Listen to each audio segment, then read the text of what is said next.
Woo!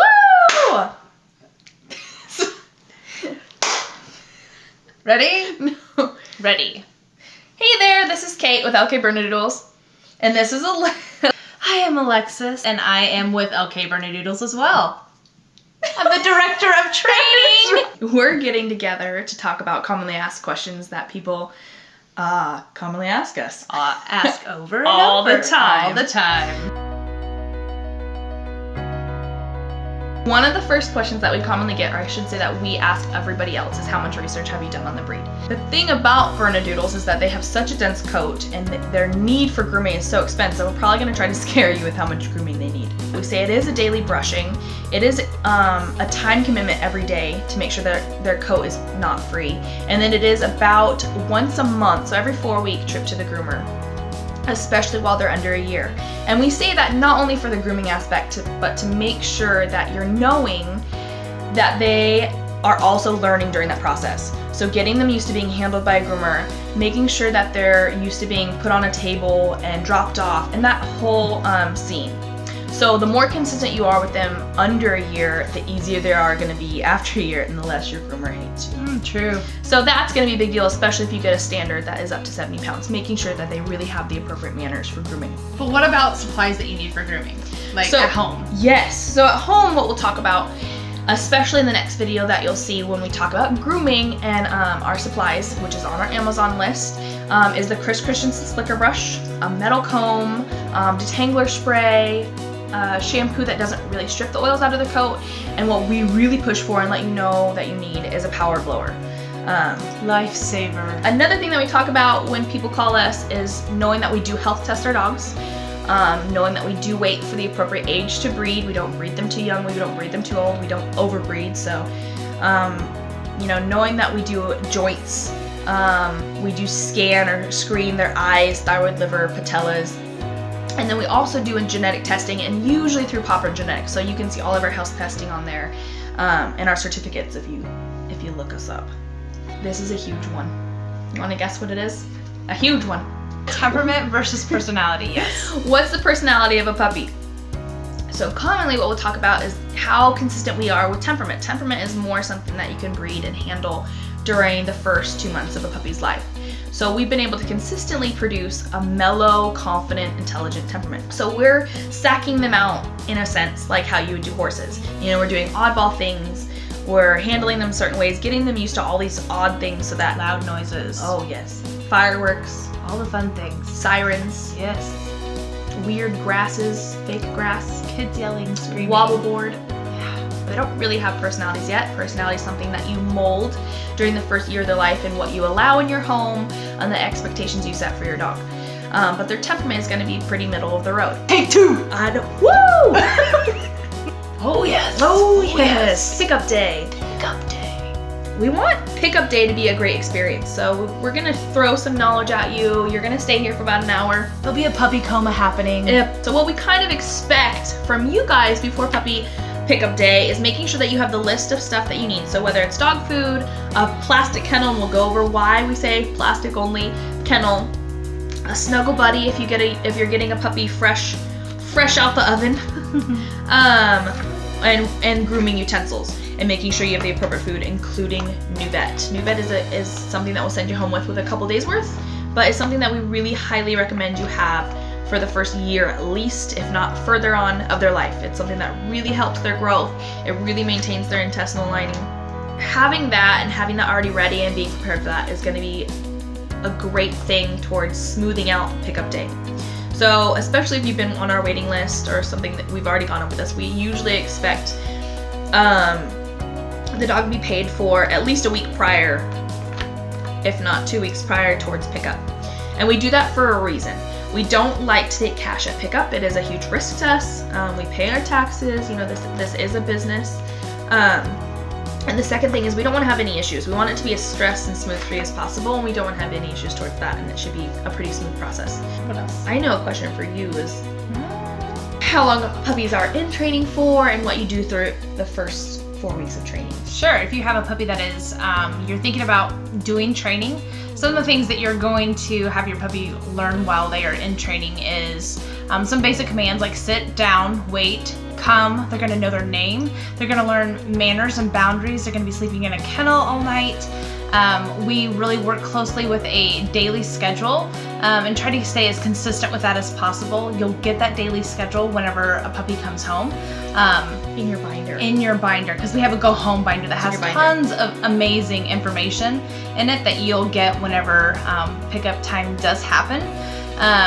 But we love training pups, and it's a lot of fun.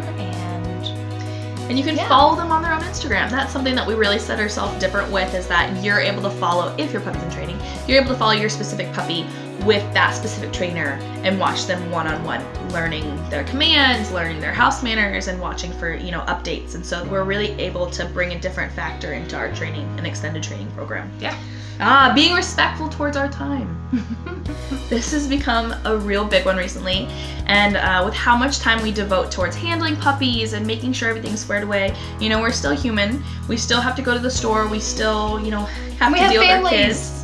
We both have kids. I have 3 kids under 4, and she has 6 kids under 16. Mm-hmm. Yeah. Oof. So just knowing that respecting our time is a big deal. We don't necessarily have hours, but not calling us at like 4 a.m. is definitely like a huge thing. I think it'd be mindful of the time difference. If you're over on the other coast, there's that 3-hour difference. Just being mindful of our, whenever we're working and whenever you're calling us and things like that. We vaccinate, microchip, and deworm our puppies.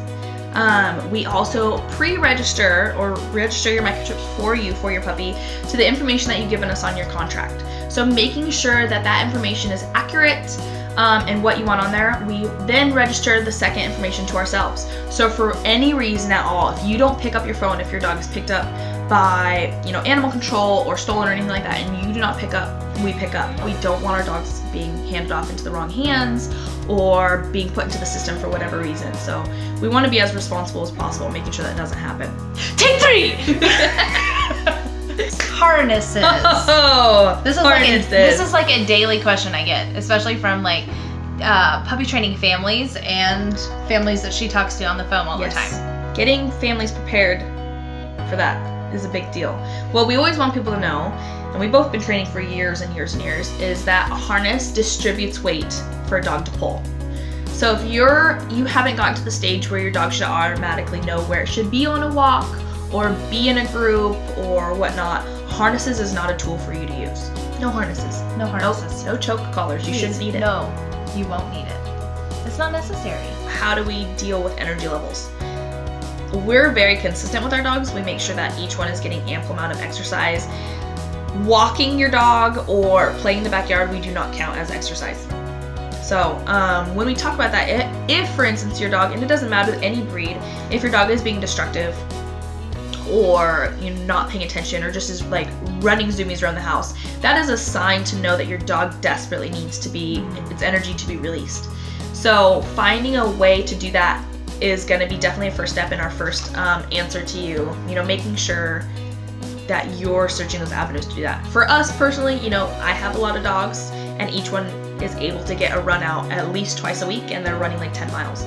They don't have to run that long. We like to fully expend their energy. It builds muscle. We only do it when they're a little bit older and they can do that, but we also do hydrotherapy. Running on a treadmill is great. However, it doesn't really absorb their mind. So it doesn't work, the puzzles in their mind. So doing lure coursing, swimming, chasing after something. If you have property and you have quads, it's a great thing to expend. And then doing training after that or after they've rested is something that is definitely one of our top discussions with families. So if you have somebody who is a runner, what's a good age for a dog to start running with them? Depends on the size. So if you have a medium-sized dog and it's something that's going to be like under 50 pounds and it is a very bulky breed, you want to be really light with any kind of forced running. We call that forced running because they're tied to a leash. It's not easy for them to tell you, hey, I'm done. They're going to try to keep up with you. You really want to wait till a year or after. And with larger breeds, you want to wait till even after that so that you're not damaging their joints.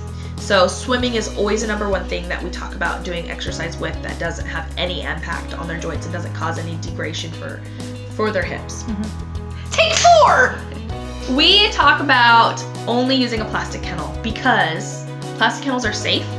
They're already cave-like, they're easy to clean, and it's already what we use and start using it about 6 weeks of age for our puppies.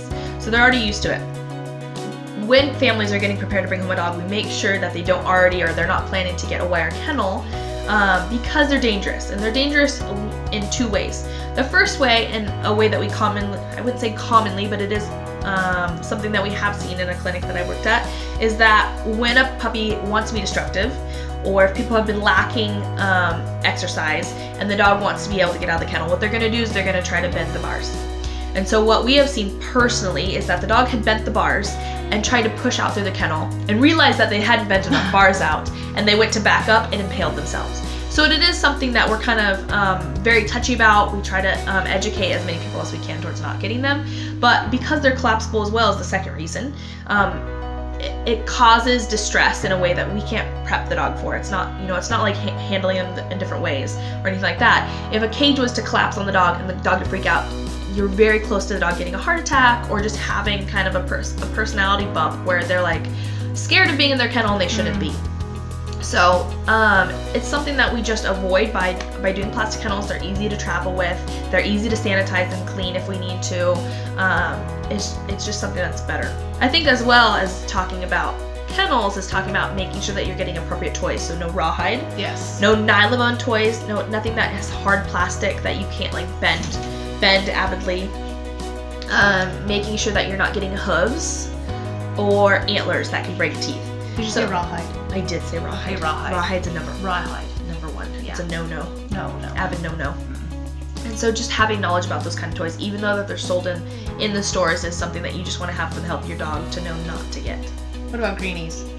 Greenies are great as long as you know to only give them once or twice a month. So if you're giving them every day, even though we brush our teeth every day, not to give greenies every day is a big deal. So making sure that you're only giving them once or twice a month is something that's very serious. If you give them more, you're going to deal with blockages. And so you don't want to have to deal with that later on because of a simple greenie. I'm going to lead into that with insurance. Making sure that you're getting pet insurance. It's a great segue. Yes. Pet insurance, just get it.